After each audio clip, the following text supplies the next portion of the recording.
gonna start some music and dance in, or are we just talking about it? That's fine. I like it.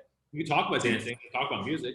We can, I can bust out a move. What do you need? Wait, did you? John bailed John on was us. supposed to. John said he had music he wanted John to bailed use. on us. What?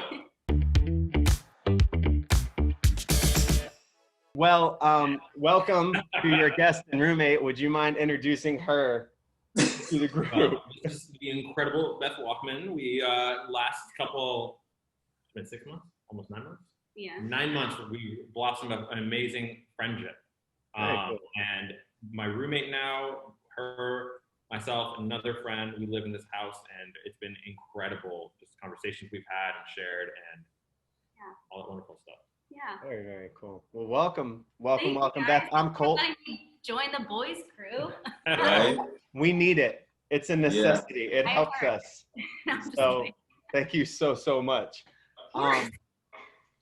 John, you got the topic, and I intentionally did not listen to Brandon's voice topic or voice text talking about what that was on purpose, because I want to see if I can just come in. I don't want to hear it. Brandon, go off of what you said in the message. No music. He doesn't want to listen to my voicemail. You see what I got to deal with that? Do you see? This is why. Because honestly, this is the perfect segue into the topic. Men today don't want to listen. That's I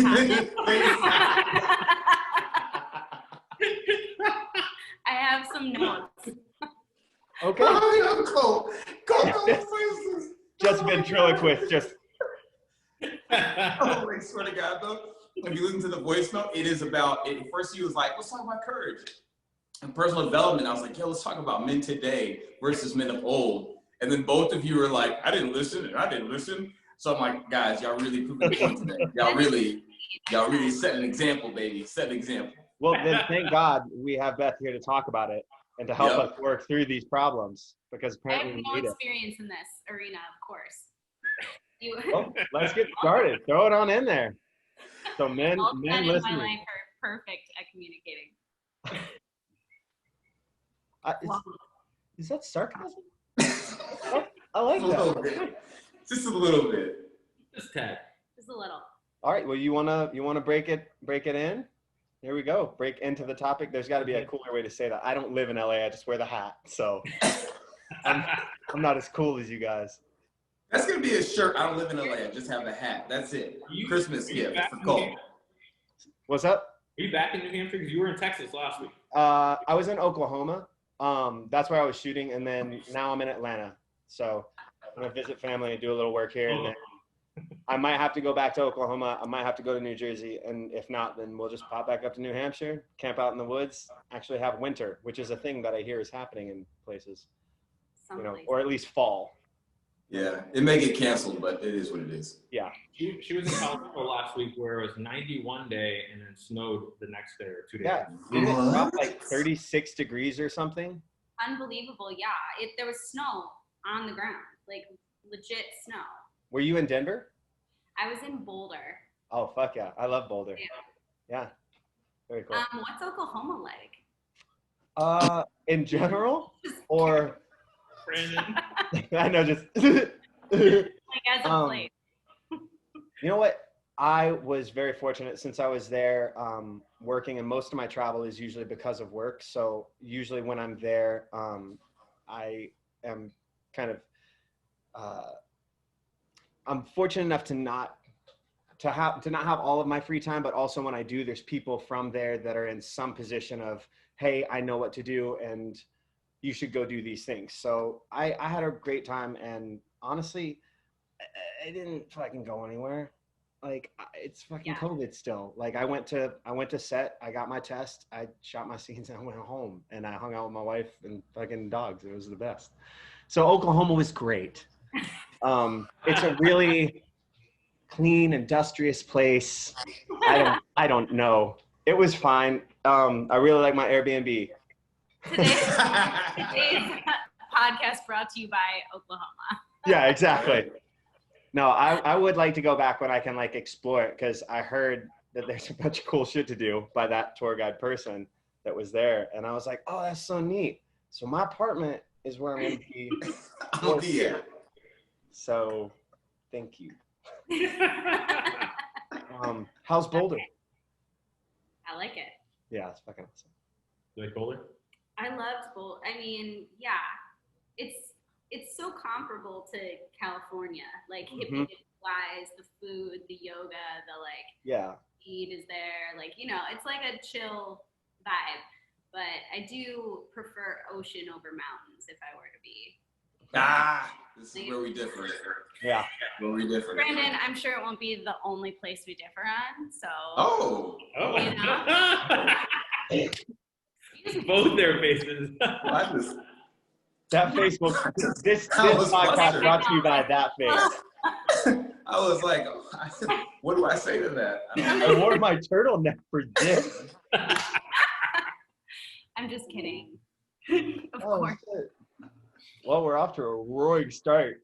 Let's do it. Yeah, let's talk. So what are your thoughts on men today compared to even 5 years ago? Is that so that's the topic we're for starting today. So like men of what year? Like old, like back in the 50s, 60s? Like well, a lot of it's like dating. Like what if from your experience dating even 5 years ago, even this year? Yeah, I mean, you know, I think that there's a stark difference, and it's interesting because Los Angeles has a specific sort of community where it's sort of known that men like to be bachelors longer in Los Angeles. Like there tends to be, you know, and by the time that they do actually want to start to get serious, they're usually looking for a younger model. So I feel like from like, you know, as I've aged and I've become more comfortable with who I am, I've noticed that the men sort of stay the same in a way. Like I think other than like people like him who start to help me understand that there are good guys out there are guys that will make me feel comfortable. I was just telling him yesterday, like, it's so nice to be around somebody that doesn't feel threatening ever. So I think that there are good men out there, but you know, it's hard. So I think dating culture online, it makes it the most difficult. Like that's where 5 years ago versus now, that's where I see the biggest difference probably is like, you know, if you're not sliding into their DMs or swiping and then checking certain boxes in the digital world, you're at a disadvantage. And especially for somebody like me, like I don't drink anymore. So a lot of guys are like, you're not drunk? You can't, are you okay? Do you want to have this conversation? You want to be in on this? Like and I'm like, yeah, man, do it. But there's a disconnect there as well. So I think that I see a lot of great guys that are rising to the occasion. And I also see guys that are super comfortable just staying in their bro space. And it is what it is. You know, and you got to just embrace them for who they are. I mean, I think that's one of the parts you talked about, especially in LA, is I think a lot of people come out to LA for some dream. And so it's like, I remember talking to a friend a while back that it's just like, you can't be mad at someone when they choose a dream over the relationship because at the end of the day, that's what they came for. But deep down, we all want this relationship. So I think there's, especially with men, I've seen this conflict where they want the relationship, but they also want their dream. And then they get in this back and forth, like, oh, I want you, but I also want this more. And then it's easy. I've seen guys use, well, this is more important as to escape out when they don't know how to handle that kind of thing, which is, we've talked about this, talked with the other roommate and talked with other women where it's just like communication is one of the things that has unfortunately taken a hit because also everything's gone online. And the way we thought online would make things easier, but it's actually make it easier to quote unquote connect with more people, but it's lacked in the actual connection part. Yeah, that was my last relationship 100%. Like he wanted to focus on his career and have me when he wanted me. And it was fun for a time, but that lack of communication, that whole culture of like flipping your phone over, like that, you know, just those little nuances that that you instantly start to question, like, oh, why is he turning his phone? Why is there, you know, I haven't heard from him in a couple of days. It's all there. You're totally right. And it does lean back to communication ultimately. Like I always talk about, I just want that, even if it's not marriage yet, even if it's not even a serious relationship, I just want that, like, I really enjoy spending time with you. Let's road trip it together. You think I'm awesome. I think you're awesome. Like, let's just vibe. Let's just go do that. And like, that part seems to be really hard for guys to like get on board with, because they're like, you're going to catch feelings on this ride. You're going to see me being all manly. I can't have that. Like, you know, whatever. And so there's like, there's a lot of people that assume that we feel a certain way as females. And so we can't like bridge the gap. May I ask a couple of questions? Because so Brandon want to say that, he's like, wait, you're gonna say a couple? I'm sorry. Well, no, I mean, I should have taken notes. That was really, really interesting, because it's a totally different mindset than or perspective of the way that a lot of our clients talk to us about about this year, about communication within the quarantine and within the pandemic, that communication has had to become a part of it in a way that it didn't before, because you can't go straight to booty calls, you can't go straight to things, and you can kind of flesh out and suss out, for you know, lack of a larger vocabulary, all of the qualities in somebody. If I'm on a, you know, FaceTime with somebody that is not giving me the vibe that I want, the attention that I want, if they're not willing to even just be there with me, or I can learn so much about them without having to spend all that much time. And we actually joked, I think on Tuesday, it was on one of our live shows on Tuesday, that like going on multiple dates in New York, like when we were coming up, was kind of risky. Like you had to go cross town. Like sometimes you could do the same restaurant, but that was fuck, you know. Now you can get on the phone with somebody for 30 minutes and be like, nope, next person. Like you can do that, and I think it doesn't carry the weight of, for one, so much of your time and so much of your energy. I feel like it seems, and at least what these people are telling us, is that a lot of it comes down to they've been able to have more meaningful relationships because they can say, no, I don't want to do this. And it's literally as quick as hanging up and not texting back, or not, you know, ending that FaceTime call, as opposed to kind of getting into a relationship and having to take all of that time, because you have to take more time. You do have to pay attention more. So I'm so sad that there's guys who aren't taking this opportunity, as there's people that aren't taking this opportunity to use this communication, this moment where communication is so necessary. And I fuck those guys. Like whatever fucking guys are telling you you're gonna catch feelings, like fuck them. Maybe they'll catch feelings. Like that's what most of us are scared of.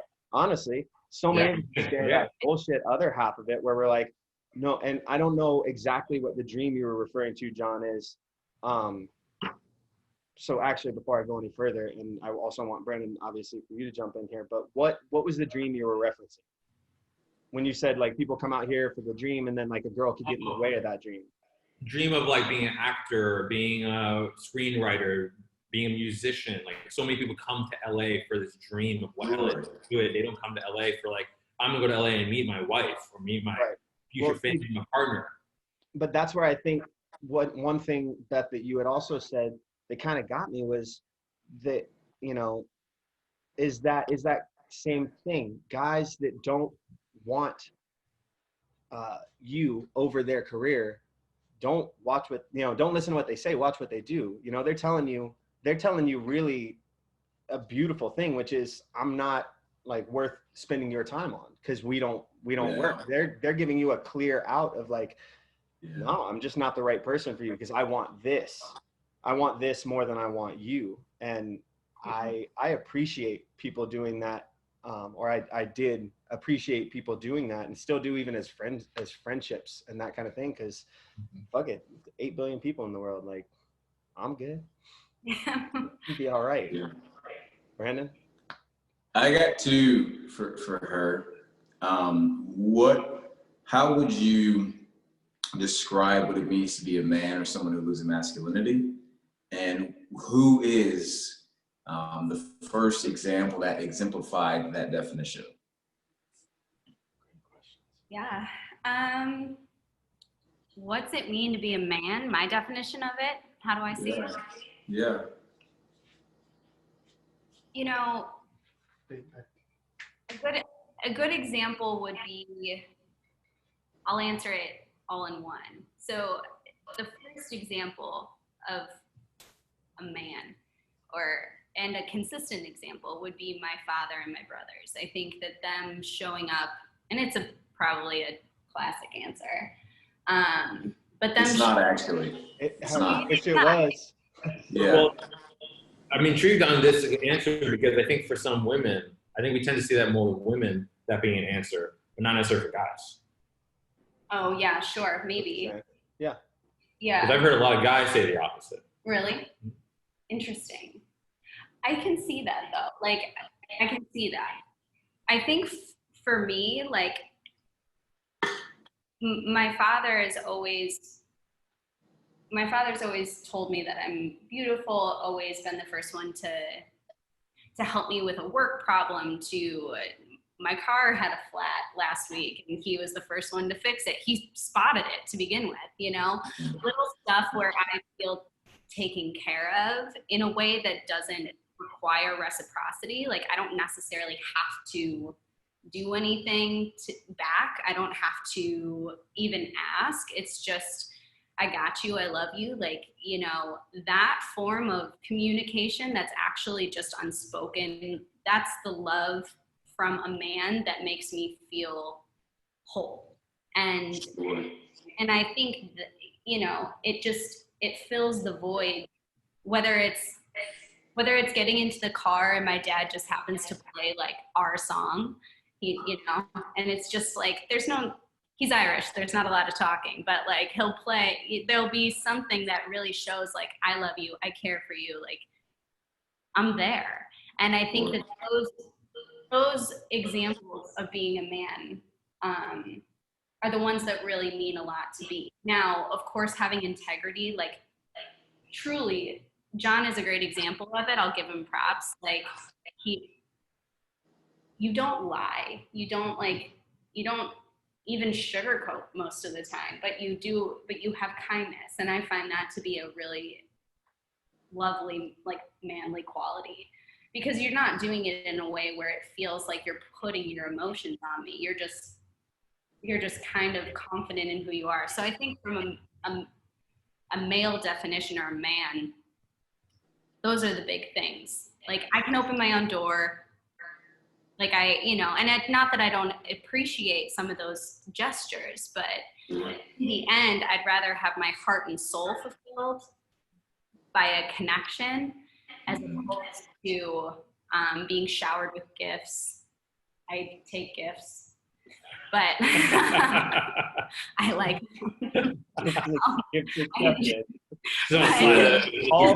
all future students take note. She accepts gifts. I'll take them. I receive. But yeah, I think, and I think seeing men teach their younger children how to do those things, how to have that open dialogue, the conversations, communication up front.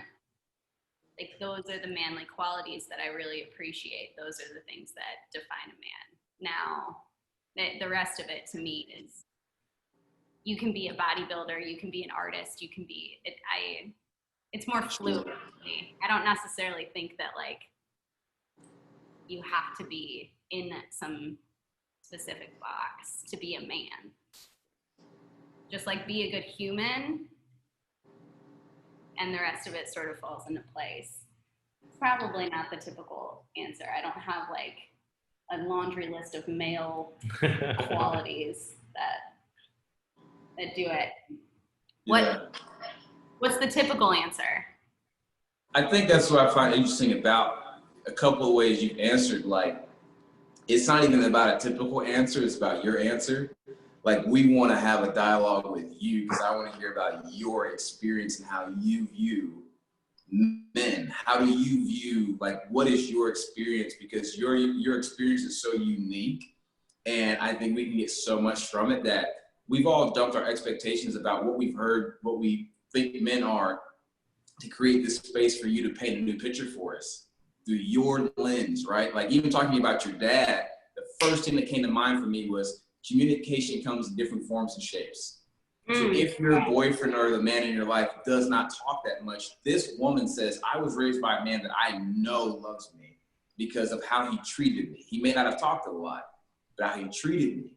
That might help somebody listening in their experience and say, my dad's that way. Maybe I shouldn't be so hard on him. My husband's that way. Maybe I shouldn't be so hard on him, because from your experience and your truth, you share something very beautiful. So there's no real typical answer about these different things. We've heard the full gamut, right? Men, there is no such thing as a male figure. Then you've got like the alpha male thing, and men should be able to like fix a car. Then men should like chop wood and be able to kill an animal. And it's like, guys, these are all your own personal experiences. So really, I think at the end of the day, I can't see Colt. I can only see you. No, that's You didn't. But She did the symbol I got on the show. You did it? Okay. She just did it. I see you. I see you. That's the beauty of the conversation, is getting to know you and hearing your heart. But I think that's kind of, I was leading. I was trying to get you to say that because I think it's so beautiful what you guys are doing. And if we are going to break it down, my answer, I've been in shitty relationships my whole life. Let's talk about it. This is why we're here. Let's talk about it. I'm not like, oh yeah, I have all these amazing men to pull from. Like, it's the opposite for sure. So, that's where it's really at, is like, can I say from personal experience that I've had like amazing relationships where men really love and value me? No, it's been the opposite. I've put myself and I've also just been in some really rough stuff.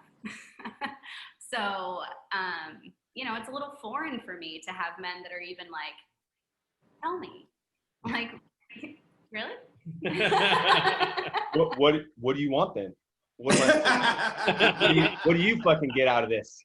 You fuck.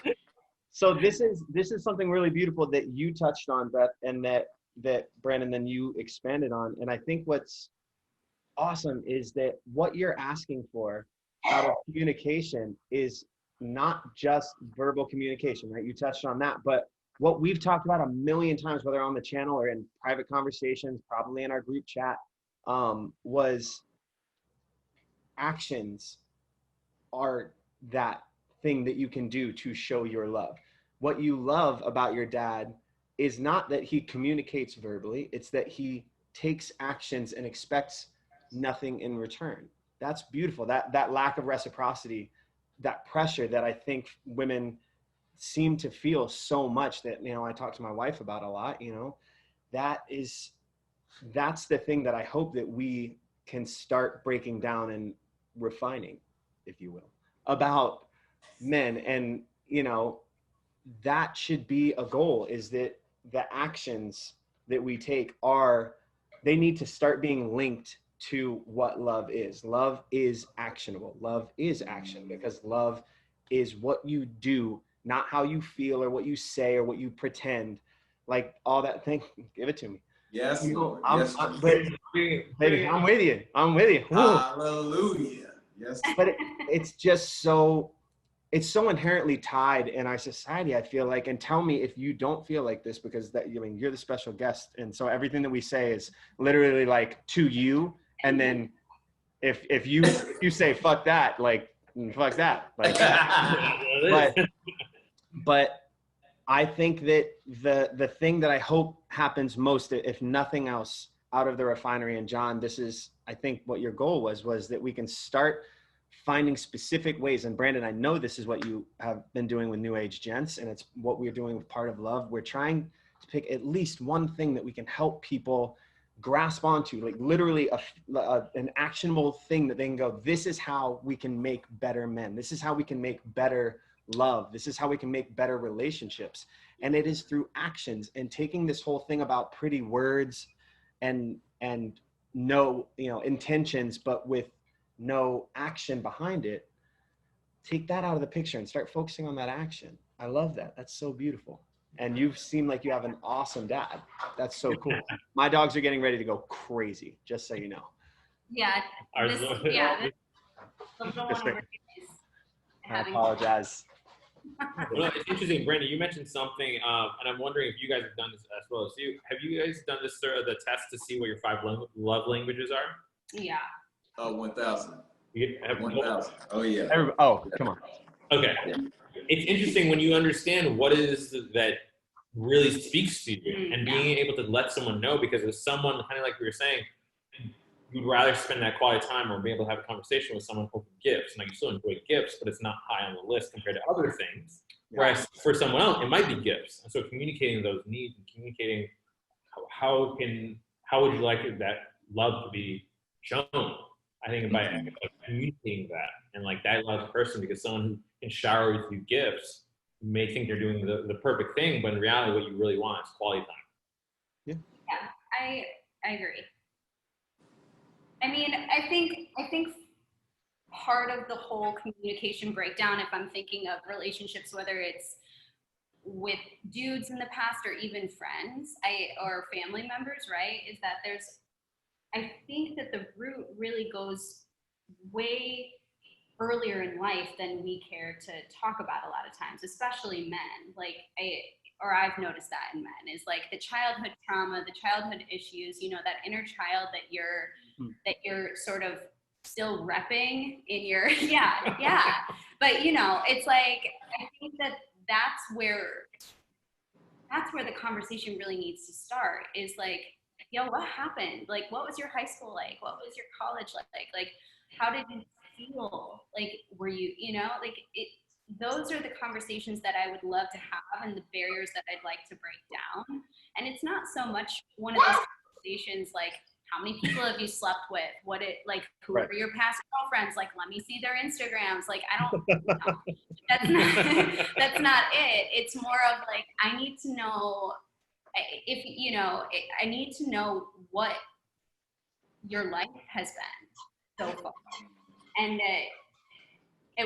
what's going on now. Like, are your parents The little one, she got a hold of a taco and she's going crazy. Hey, you know what? You can't be mad at someone giving them a taco. I'm going crazy. You can't, But I apologize. I didn't mean to interrupt you. Please continue. Oh, you're fine. It's totally good. I think that's where I'm just landing, is like, for me personally, I think that I found the most comfort in open dialogue with my own life when I started to realize that what happened to me at 6, 7, 12, 14, that all affected how I engaged in romantic relationships in my 20s and early 30s. And now I have a better understanding of how I can love and ultimately receive love. But until I started realizing that I had some stuff to deal with, there was no way that shit's an okay word on here. You can say shit. But if you don't cuss, I can bleep it out later. It's fine. We can fix it in post. Yeah, right. Well, shit.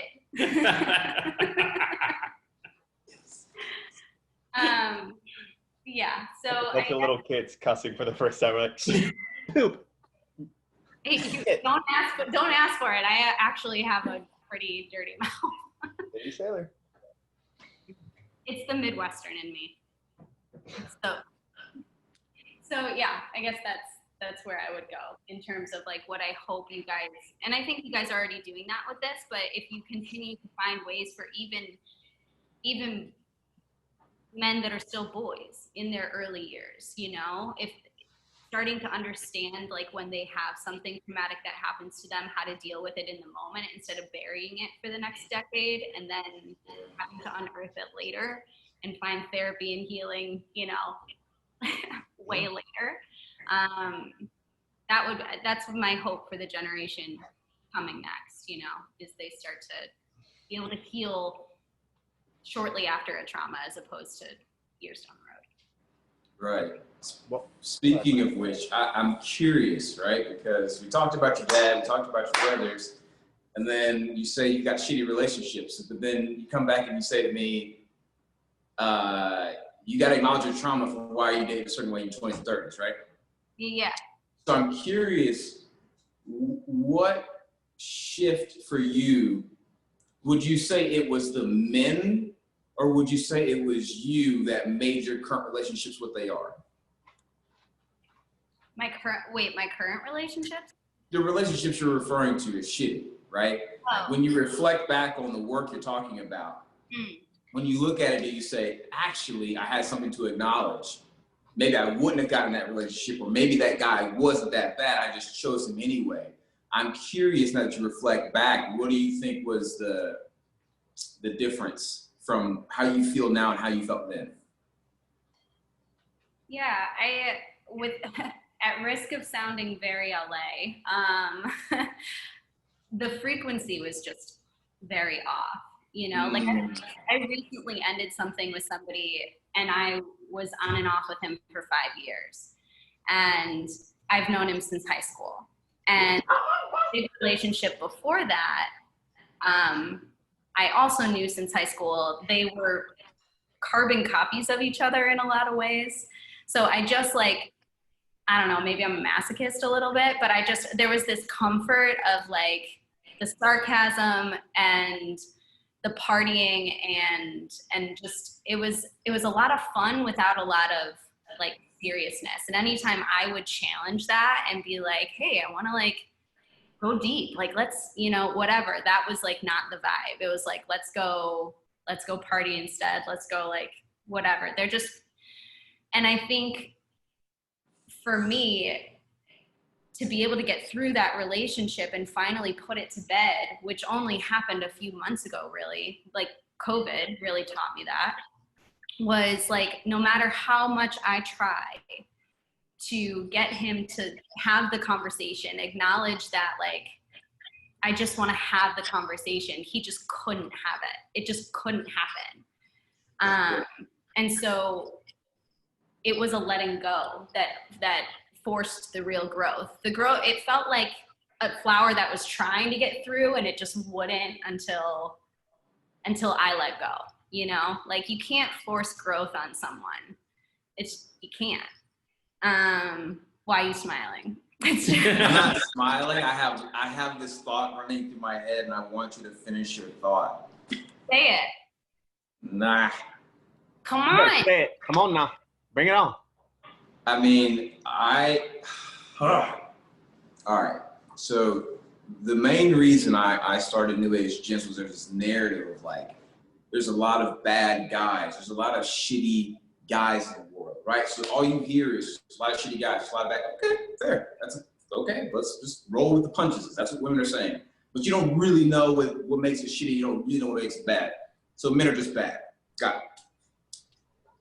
And then you have a conversation, and I could tell you, a lot of men show you who they are off the bat. Agreed. But then someone chooses to stay with that guy, hoping the flower comes through, instead of just saying, he's actually never gonna change.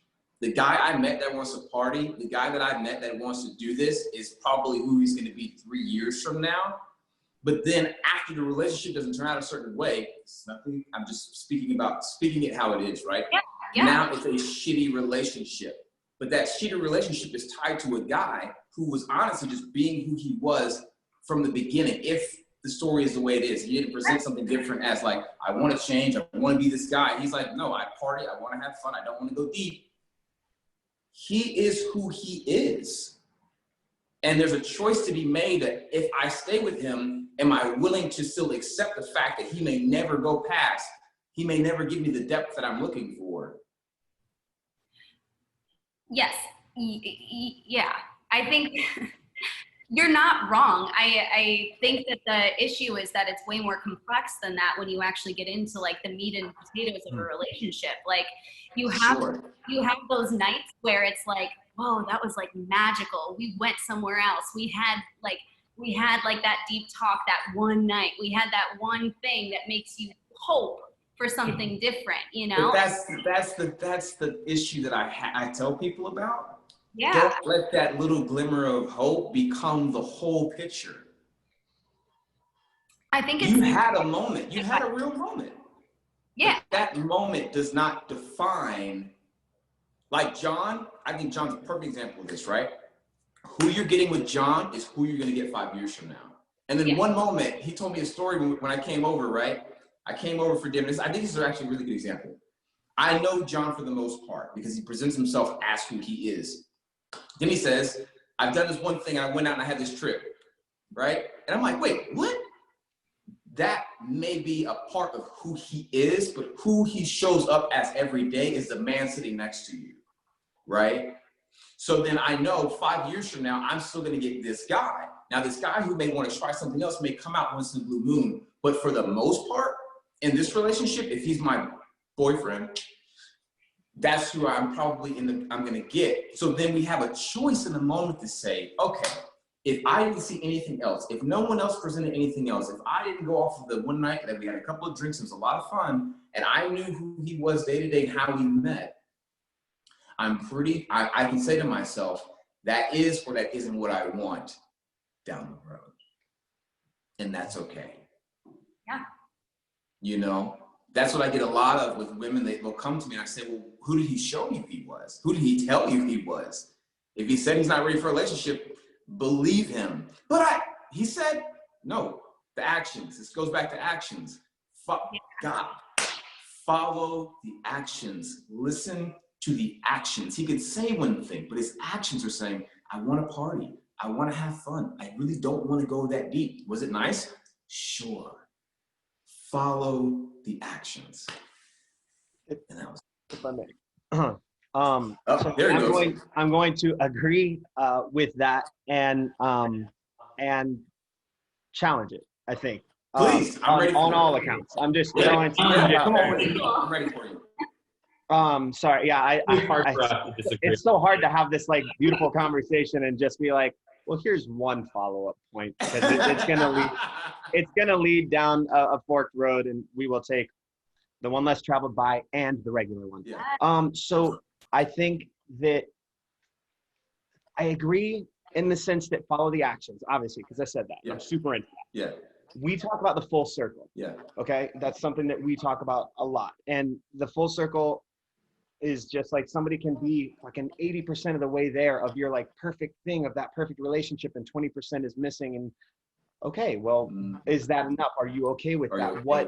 If that 20% doesn't line up, maybe it's not right. However, what I will say is who I am right now is not who I will be 5 years from now. Who I was 5 years ago was an entirely different person who is on the brink of a divorce 6 months into a relationship with the love of my life, my fucking soulmate, who 5 years before that was going out to a bar with me on the Lower East Side where they played 70s porn on the walls, and we would, have sex in the bathroom and drink PBRs until we got shit-faced all night, and I'd throw bottles down the street.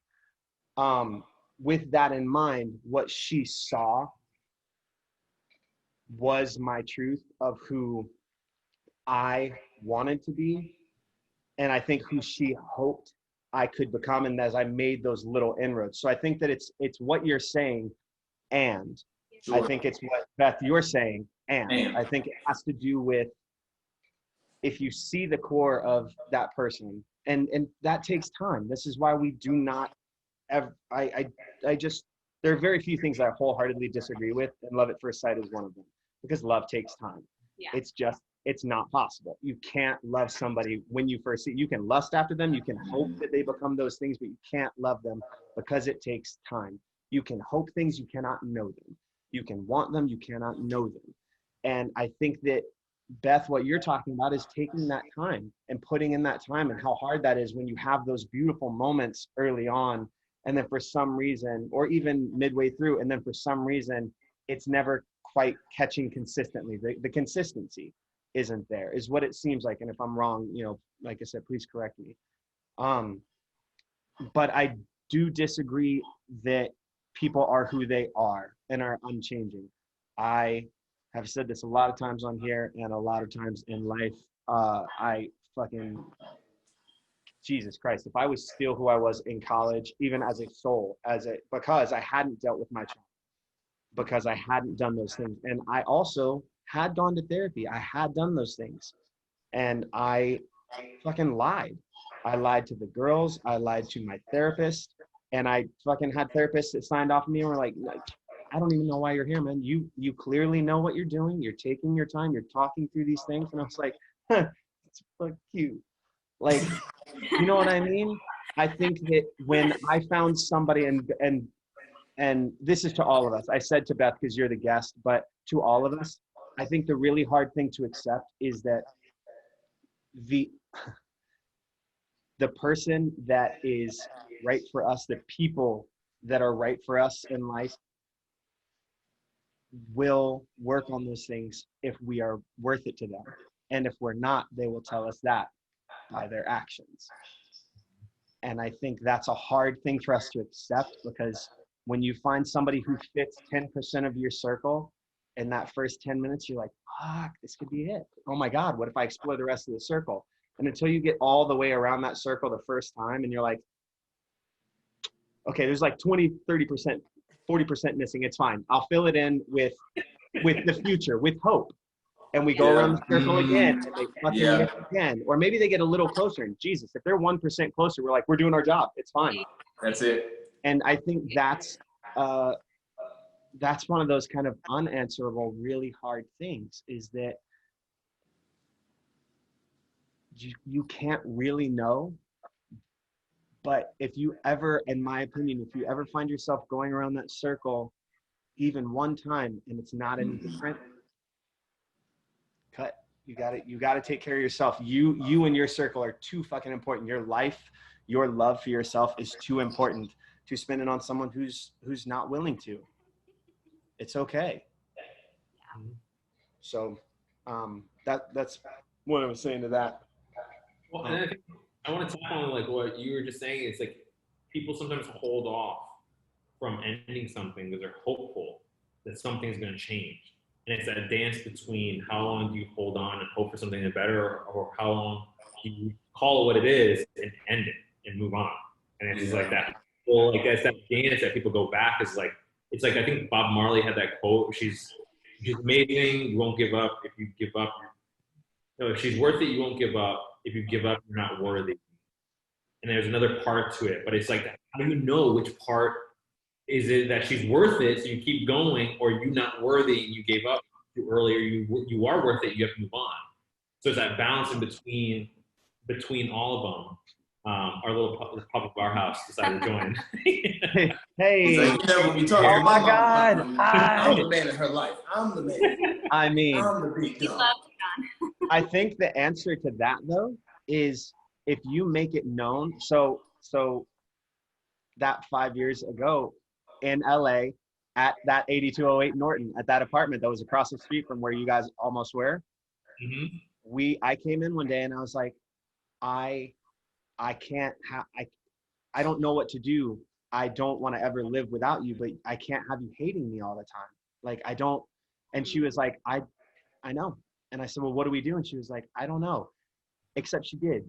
And 10 minutes later, after we were both sobbing and fucking yelling, she laid it out exactly what she expected of me based on what I had said, based on the things that I wasn't doing, based on the lacking of myself, the parts of her or the parts of me that she saw that I, for some reason, was trying to forget. And I had a choice at that moment, just like in one of our first videos about a fight that we had called the Frozen Fight, because we were on opposite sides of the door being like, oh my God, and just crying. It was the first time that I told her about my abuse and my childhood, and the first time I told anybody in my whole life. And it was a visceral, horrible fucking night. But I had a choice that night. I had a choice 5 years later. I chose her. I chose me and I chose her. And had I not, she would have been fucking lucky that she didn't waste any more fucking time on my dumb ass. So I hope that happens. But I think that's the thing, John, is when you have that moment, first off, you have to have that moment. You have to be willing to lose it all by saying, hey, are you going to fucking do this? Are you going to be who I need you to be? Are you going to be who I need you to be? Because if not, maybe I'm not the right person for you. And maybe I'll just be by myself for a little bit, because guess what? I'm fucking great. I dig me a lot and I need to grow. And I need somebody else who also wants that to grow with me and to help me grow. I would not be half the person I am without Ange. It just wouldn't have happened. Not the same. Because she pushes me. Sorry, continue. Or I get fucking hyped on this. I'm sorry about Brandon's throwing the parent. I'm from Georgia. Like, don't throw me at church. Come on now. Come on. Yes, Lord. Somebody. Come on, somebody. All right, I got a song for next week. I got a song for you. This evening. Yes. Yes. Should I? Get in there. Okay, so I think, all right, so I think it's we've touched on a few things here that feel worthy of pointing out. The first one, if we're really gonna break down dating, if we're gonna break down love, if we're gonna talk about this to circle it back to the original, which was old world versus new world, right? Mm-hmm. We have this new world that we're living in where, unfortunately and fortunately, mental health is both a huge topic of conversation, but it's also a huge problem.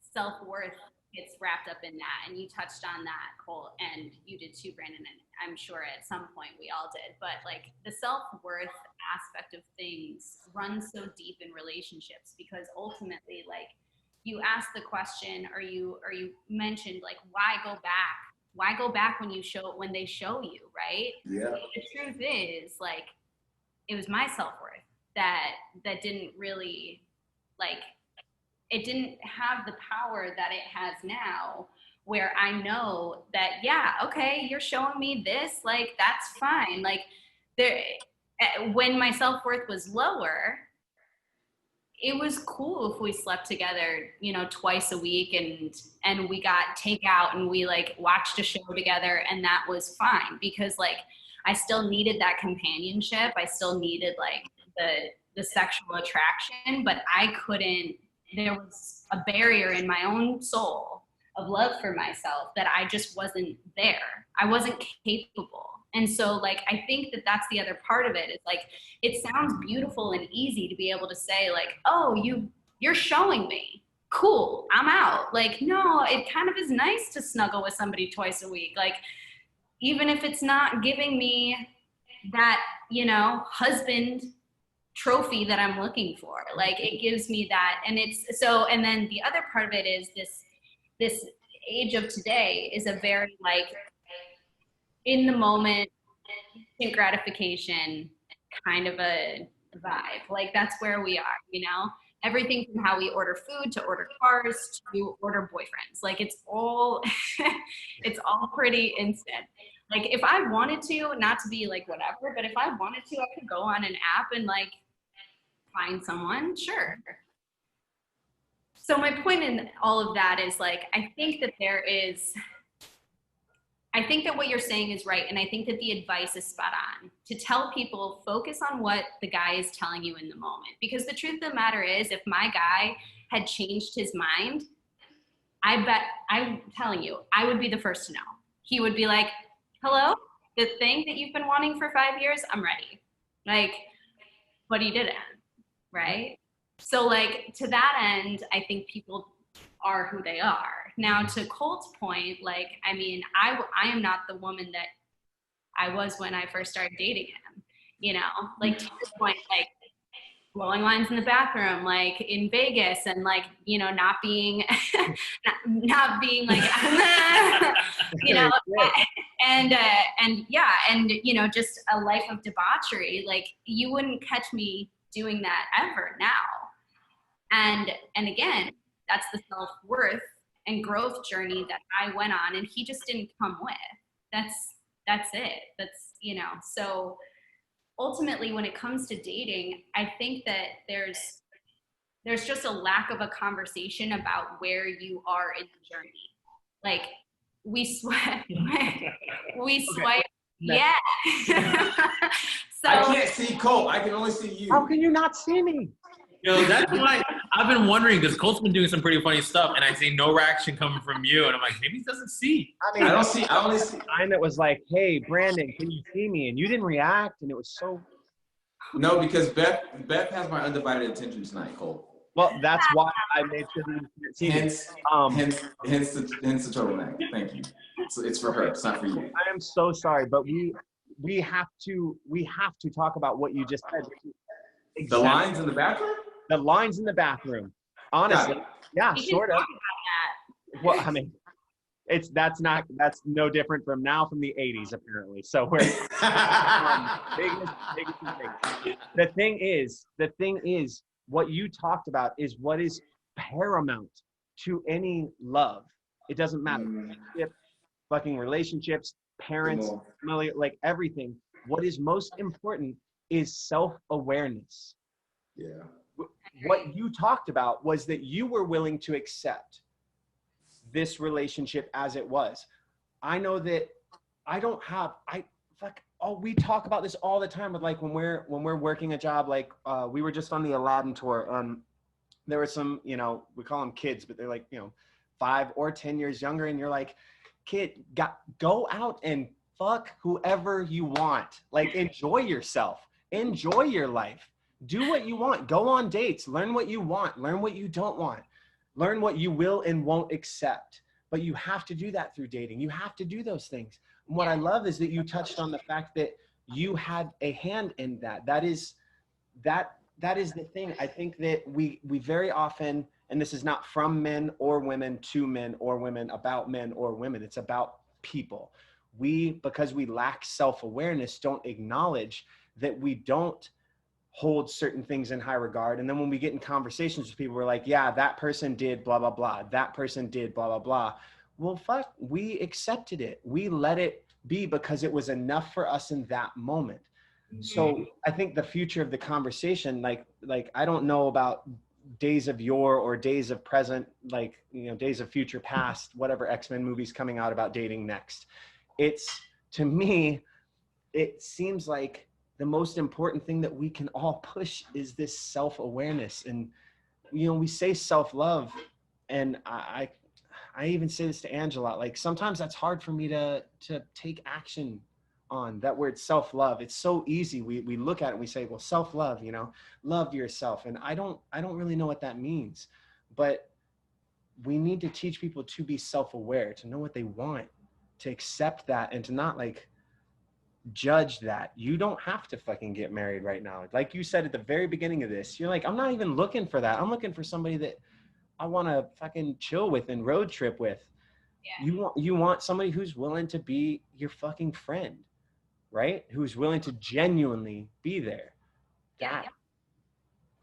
Like, why?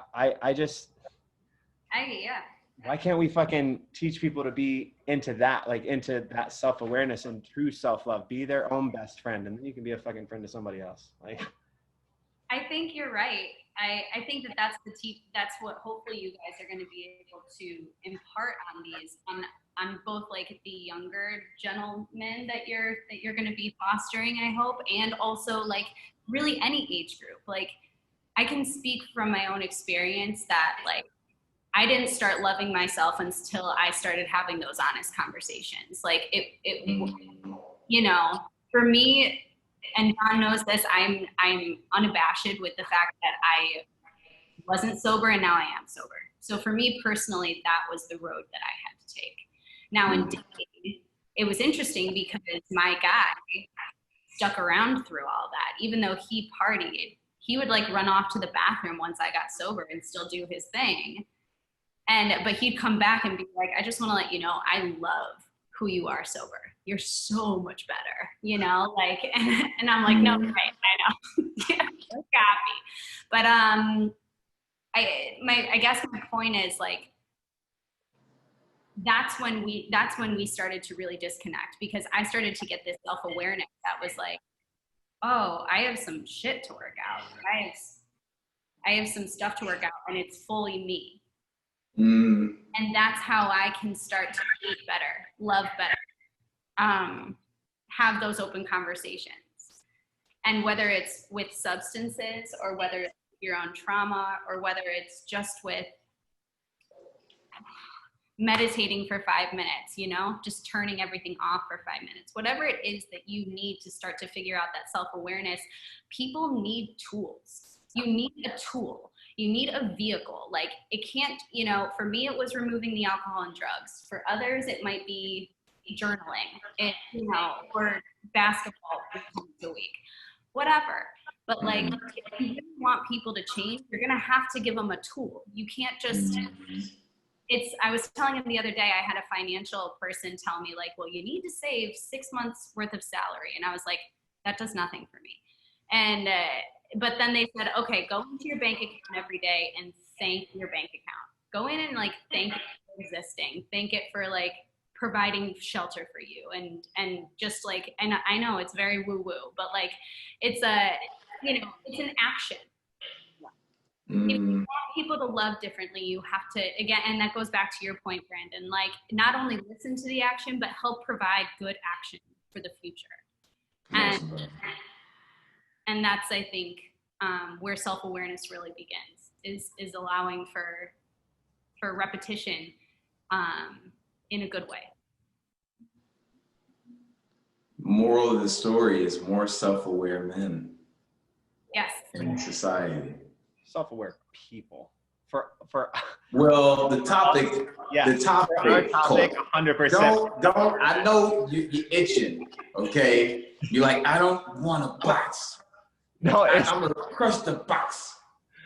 That's the problem with having a channel about love, is I'm like, no, this one's about men. I forgot. I'm sorry. I forgot. I'm sorry. Yeah. So more self-aware men, because honestly, listen, man, a lot of women that listen to these, they're looking to hear, yes, there's a bit of responsibility on both ends, but like people are really drawn to Refinery because our focus is on how do we equip men with the tools. So if we do what everyone else does and they say, well, this is for everybody, we're another self-help, we're another meditation, we're another woo station, like, nah, like for my brothers who like, I was out here. And like you said, Colt, John, I'm sure you had your days too. Like, I would tell any girl who was with me with 22, 23, 24, would be like, nah, not the one, like bounce. But they were like, he's dope. So they stuck around. But I know better now that like, I would have broken up with them. But like you said, Beth, there's this idea of like, well, I got somebody around. But now that I've done the work, now that I'm self-aware, now that I know my triggers, now that I know my trauma, now that I know what I'm drawn to, I can make healthier choices. My breakups aren't as dramatic. Who I choose isn't as harmful. My voids aren't being filled. I can show up and I can have that friendship with somebody. Now that's not the case for everybody. I think Colt, you guys like you say, it's a perfect example. Like not everyone's story starts off with like, we're both self-aware and then we become, you know what I'm saying? But I think the goal is to help people, I don't want to say get there quicker, but like understand like, yo, this is a beneficial tool to the overall betterment of your life and your relationship is self-awareness. Yeah, I think that's grace too, right? Like giving people. Come on, what? Hold on. Hey!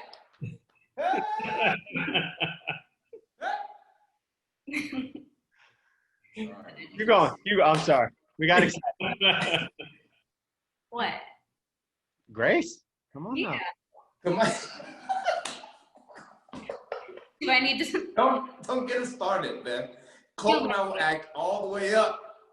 I'm from the South now, baby. Don't get. Can't help it. It's just when you start preaching, everybody gets excited. I apologize. I know it's very, it interrupts everything. Dinner lasts forever. That's why we all eat so much. I'm fucking crying. Oh my God.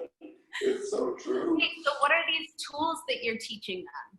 That you're teaching the youths? I know. Go ahead. I know the things that I see us working on here, and I'll stick to the Refinery. Stick to the goddamn Refinery, Colt. When we're talking about men, I think it's taking a larger responsibility, and it's gonna fall under the umbrella of self-awareness. But I know for me, I always try to come at these episodes from a perspective of taking more responsibility for your actions. For the things that you do, for the way that they affect people. What does that look like? though. Like in you know. I think in reality, it's literally, I mean, so let's go back to what you talked about at the very beginning, right? Let's talk about like text messages or turning the phone over, doing those things. It's taking responsibility for, if I'm going to flip my phone, if I'm going to fucking play that game with you, like don't look at my phone, I need to accept that that's what I'm doing, so that when you call me on it, I don't then walk it back and be like, look, you're being fucking crazy. You're being weird. Why are you being like this? You're making this. And then I make you feel crazy so that you can't get the drop on me. I'm not wrong.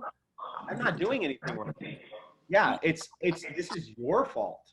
Yeah. And we start turning that around instead of just accepting, like, I'm actually getting, I'm in a conversation with somebody that I've been seeing, and like, this is fun, but it's 2 days a week and there's 5 more days. And like, so I feel like if you had that conversation with some of those guys, you might have been like, okay.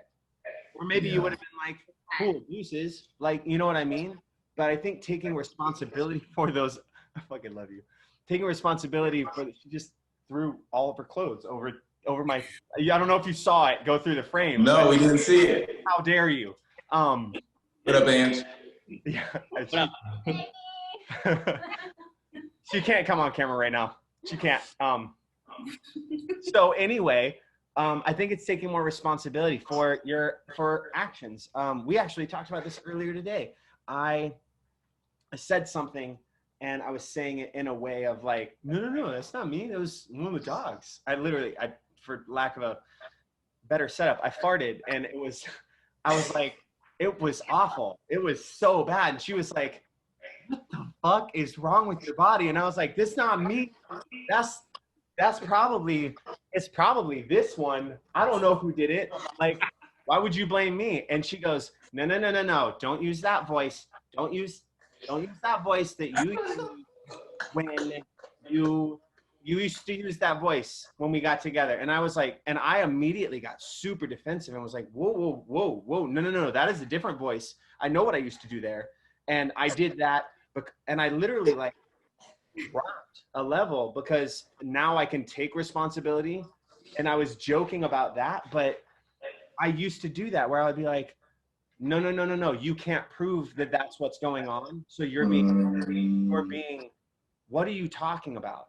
And I think that if we can teach men to be more responsible with their words, with their actions, and just literally, it's so simple. Just be like, yeah, that's what I'm doing. And I'm doing it because I want to. There will be more respect given to that. Yeah. Because you can at least accept that they're being dicks in it and they know it and they fucking accept it and they're letting you in on it. And you're then choosing that dick. You know what? That was not. This conversation. Absolutely amazing. That's the that. It was the real. Oh my God. As it came out, I was like, this is going to go badly. Just straight from the bottle. Let's go, Colt. Let's go, baby. Oh, now you can fucking see me. Yeah, that's what I was laughing at earlier because he's like, my fucking 3rd or 4th rip from that thing. This video brought to you by Casanova. Hey, Colt, I can always see you. I see you.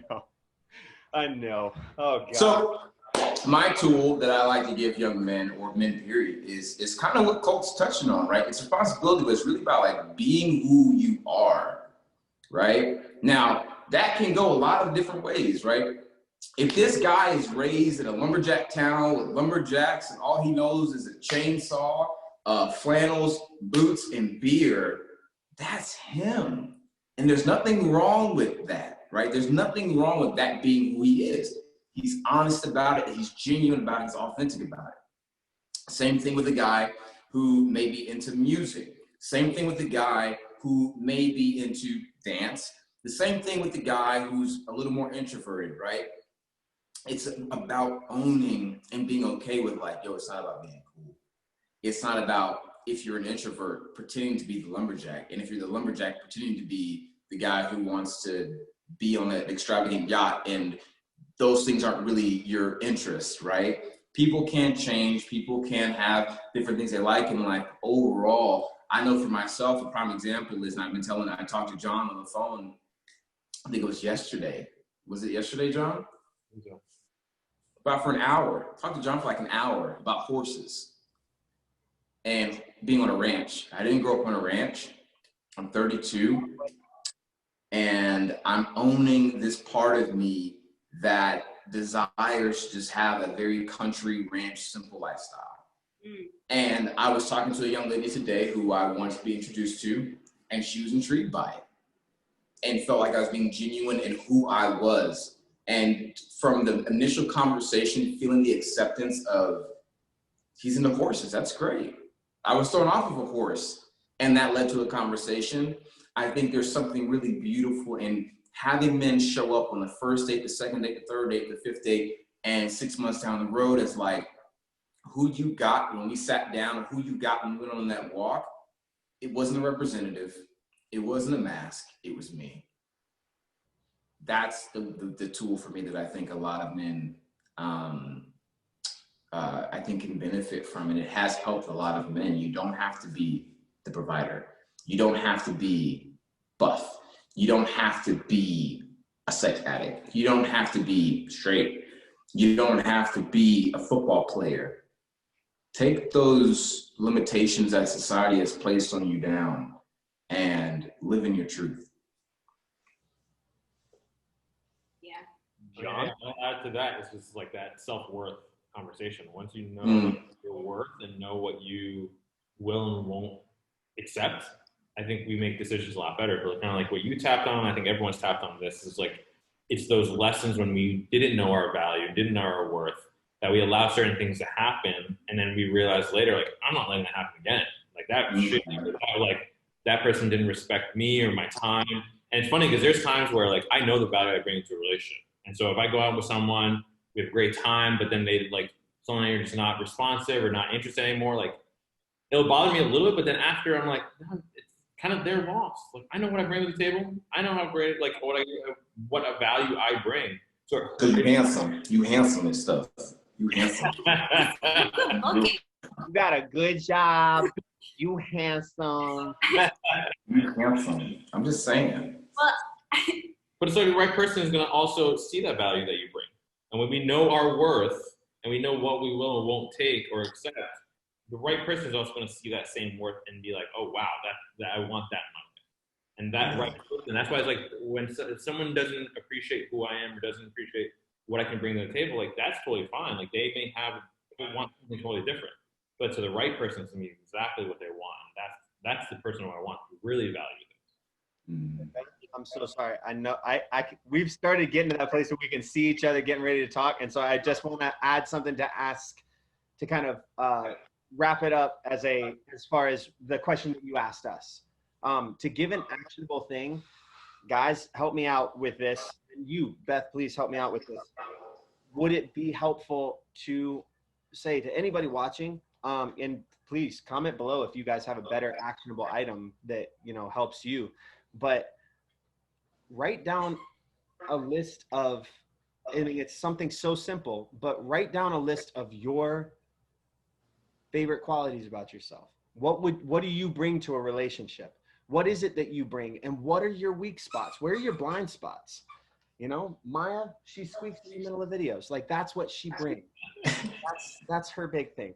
What do you bring to a relationship, and what do you know you're lacking? Write those things down and look at them, because we talk about this a lot. I actually talked to my pop about this the other day. When you write something down, it makes it a conversation with yourself, because you can think about it, you can rationalize it away, right? If you're thinking about it, then later you're like, well, I thought that, but like it wasn't that important. When you write it down, you go, fuck, this is what I think. God damn it, this is what I think. Yeah. If we take that as a first step, write down what you bring to a relationship and what you lack in bringing to a relationship, and acknowledge that when you get into your next relationship. And as you're going through that, you can do that again and do it with every new relationship, throughout the relationship. Make this a thing that you do once I would say month to every 3 months, where you actually have some time to grow and change. Yeah.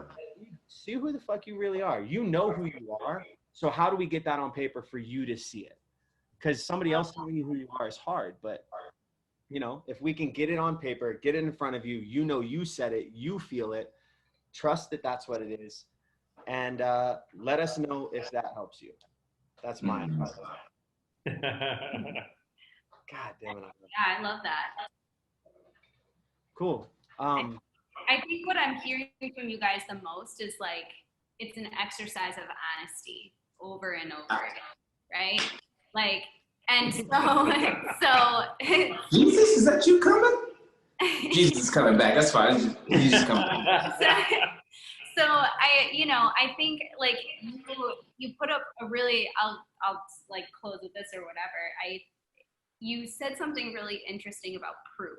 And I think with females, we often know when you guys are trying to like use proof to your advantage. Like you can't prove that, you know? And we're like, we can. Like we feel like we can. And so my point being like, if you want to have self-worth, from the different like exercises and work that I've done, it's been as simple as maybe you don't know who you are. Maybe you don't know exactly what you stand for. Maybe you don't even have a laundry list of what's awesome about me versus what's not. But if you can go through your day, just your day, not even your relationship, and at every point, you are as honest as possible, eventually it'll start to show itself. You will start to emerge as whoever it is that you want to be. Even if you're having a cloudy day, a weird day, somebody just dumped you, whatever. Like, still be honest, still be overly honest. Like, you bombed a meeting, say it. I fucked up that meeting. Like, it's being as honest as possible all the time, rigorous honesty. And if you have that rigorous honesty, eventually you'll feel comfortable with whatever shade you are at any stage, because you know you. No? This is so good. I think what you're saying might be a video that might be going up in the next week or so, because what a great idea. So you're saying love is a muscle that you need to work, that self-awareness is a muscle, that self-responsibility is a muscle. Boy, don't come on. Hey! Going over the squeaky toys. Y'all. Hey!